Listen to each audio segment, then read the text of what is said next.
할렐루야, 사랑하는 성도님들. 오늘 본문은 이스라엘 백성이 아간의 죄를 이제 밝혀내고 드러난 거죠. 네, 그리고 그 죄에 대한 하나님의 심판이 진행되는 그런 장면이 오늘 본문의 내용입니다. 자, 우리가 어제 묵상한 말씀에서 이 아간의 은밀한 죄가 이스라엘 공동체에 어떤 영향을 미쳤는지 우리가 살펴보았습니다. 여러분, 오늘 본문은요, 그 죄를 처리하는 과정이 어땠는지, 그리고 또 하나님께서 하나님의 거룩하심을 회복하는 그런 중요한 내용들이 오늘 본문에 기록되어져 있습니다. 어제도 생각했지만 아간의 이 범죄는 개인적인 범죄라기보다 하나님과의 언약을 깨뜨려버리고 또 공동체 전체에 하나님의 진노가 임했던 아주 심각한 문제였다라는 것입니다. 하지만 하나님께서는 그냥 심판을 죄를 드러내는데 그치는 것이 아니라 죄를 해결하는 데 목적이 있으시다라는 것을 우리가 알 수 있습니다. 왜냐하면 하나님께서는 공동체를 회복시키시는 데 관심이 있으시기 때문입니다. 그것이 하나님의 목적이기 때문입니다. 그래서 오늘 본문을 통해서 우리가 회개와 그리고 회복의 길을 함께 묵상하고 하나님의 은혜를 나누기를 바랍니다. 자, 오늘 본문은 여호수아가 하나님의 명령에 따라서 이제 아간의 죄를 드러내는 장면으로 시작이 됩니다. 16절 말씀을 보면 이에 여호수아가 아침 일찍 일어나 이스라엘을 그의 지파대로 가까이 나오게 하였더니 유다 지파가 뽑혔고, 자, 여호수아는요 이제 지파, 가문, 그리고 가족 이렇게 순서대로 하나님의 지시에 따라서 제비를 뽑아 그 죄인을 이제 찾아내는 과정을 가고 있는 겁니다. 점점점 좁혀지는 것이죠. 여러분, 이 과정에서 하나님의 주권적이고 또 하나님의 공의로운 심판을 지금 보여줍니다. 왜냐하면 이것은 하나님의 명령대로 제비를 뽑아서 그 죄가 있는 자를 드러내시는 과정입니다. 만약에 사람이 이런 일을 했다면 그 사람들을 신문하고 또 뭐 물어보고 취조를 하고 그래서 그 신문하는 사람의 주관적인 판단이 들어갈 수도 있고 또 뇌물도 들어갈 수도 있고 여러 가지 변수들이 많지만 이 모든 과정이 하나님의 주권적이고 공의로운 심판, 제비를 뽑는다는 것이 하나님께서 직접 개입하시는 일이었다라는 것을 우리가 알 수가 있습니다. 그래서 이스라엘 모두가 하나님의 공의와 거룩하심을 그 일을 통해서 체험하도록 만드십니다.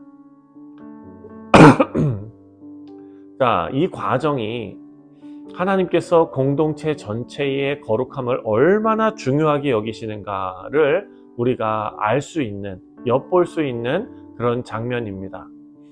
자, 여기에서 16절부터 18절 말씀을 보면 이제 유다 지파가 뽑히고 세라의 가족이 뽑히고 또 갈미가 뽑히고 아간이 뽑혔습니다.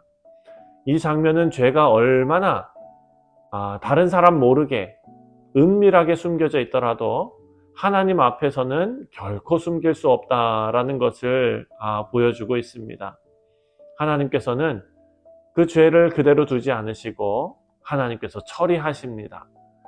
자, 아간이 여호수아 앞에 나왔을 때 여호수아는 아간에게 고백할 것을 요청을 했습니다. 19절을 읽어보면 19절에 그러므로 여호수아가 아간에게 이르되 내 아들아 청하노니 이스라엘의 하나님 여호와께 영광을 돌려 그 앞에 자복하고 내가 행한 일을 내게 알게 하라.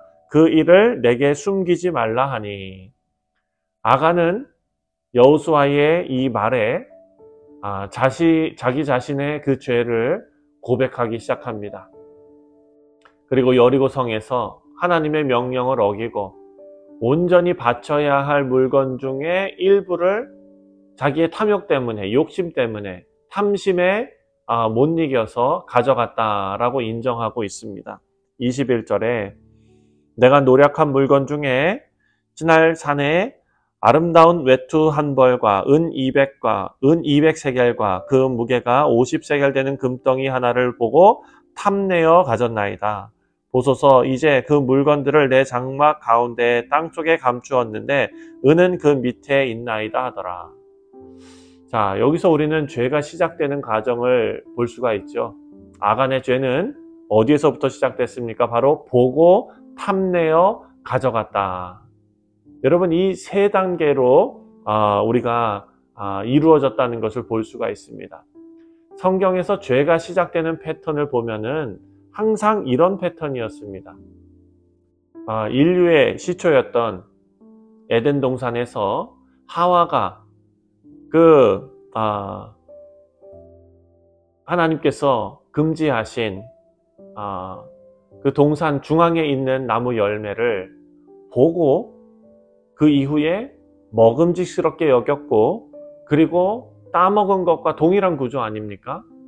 아간의 죄는 단순히 어떤 물질적인 욕심이 아니라 하나님의 명령과 거룩함을 그냥 무시하고, 그리고 자신의 욕망을 우선시한 것이 문제였던 것입니다. 우리가 죄를 다룰 때에 행동을 고치는 것이 문제가 아닙니다. 그것은 그냥 현상을 막는 것뿐입니다. 중요한 것은 마음의 중심을 다루어야 한다라는 것입니다. 자, 아간의 이런 고백 후에 여호수아는 그가 가져간 물건들을 다 찾아내서 백성들 앞에 가지고 나옵니다. 22절입니다. 이에 여호수아가 사자들을 보내매 그의 장막에 달려가 본즉 물건이 그의 장막 안에 감추어져 있는데 은은 그 밑에 있는지라.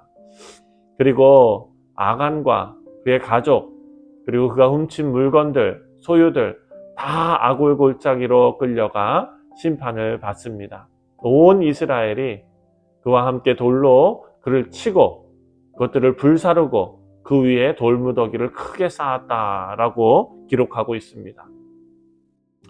자, 이 장면은 하나님의 거룩하심 그리고 공의를 강조하는 부분인데요. 죄는 반드시 처벌받아야 하고 또 공동체 안에서 철저하게 제거되어야 합니다. 아간의 심판은 개인의 처벌이 아니라 공동체 전체의 정결함과 회복을 위한 과정이었습니다. 또 아간이 심판을 받은 이 장소가 어디입니까? 바로 아골 골짜기라고 불리게 됩니다. 아골은 히브리어로 고난이라는 뜻입니다. 혹은 재앙이라는 뜻입니다. 이 이름은 이스라엘 백성에게 죄의 심각성, 하나님의 공의를 기억하게 하는 상징적인 장소로 남게 되었습니다. 하지만 여러분, 이 골짜기는 회복과 소망의 장소로 변합니다. 우리가 묵상했던 호세아 말씀 2장 15절 말씀을 보면 하나님께서는 아골 골짜기를 소망의 문으로 만드시겠다라고 약속하신 말씀을 우리가 기억하실 것입니다. 하나님의 심판이 파괴로 끝나는 것이 아니라 회복과 은혜를 향한 길을 열어주신다라는 것입니다. 우리 사랑하는 성도님들, 우리는 심판을 받아 죽을 수밖에 없는, 아골 골짜기로 끌려갈 수밖에 없는 그런 인생이었지만 십자가에 죽으신 주 예수 그리스도께서 그곳을 소망의 문으로 만드셨던 것입니다. 여호수아 오늘 본문 말씀 16절부터 26절까지의 말씀은 죄의 심각성과 그 결과를 분명히 우리에게 보여주고 있습니다. 다 끌려가서 죽을 수밖에 없는 그런 죄의 결과입니다. 죄는 은밀하게 감출 수도 없습니다. 하나님께서 모든 것을 아시고 드러내십니다. 그리고 개인적인 문제로 끝나지 않고 공동체 전체에 영향을 미칩니다. 하와의 죄가 하와 혼자 끝나는 것이 아니라 공동체 전체, 그리고 인류 전체로 확대되었던 것처럼 우리도 그 죄에서 해결받는 유일한 길은 그리스도께서, 하나님 되신 예수 그리스도께서 직접 그 일을 끊어주셔야 한다라는 것입니다.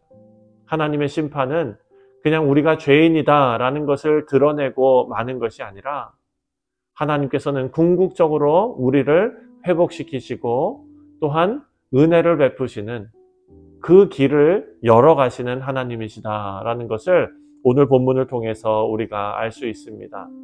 사랑하는 성도님들, 하나님께서는 심판을 넘어서 회복과 은혜를 주시는 분이십니다.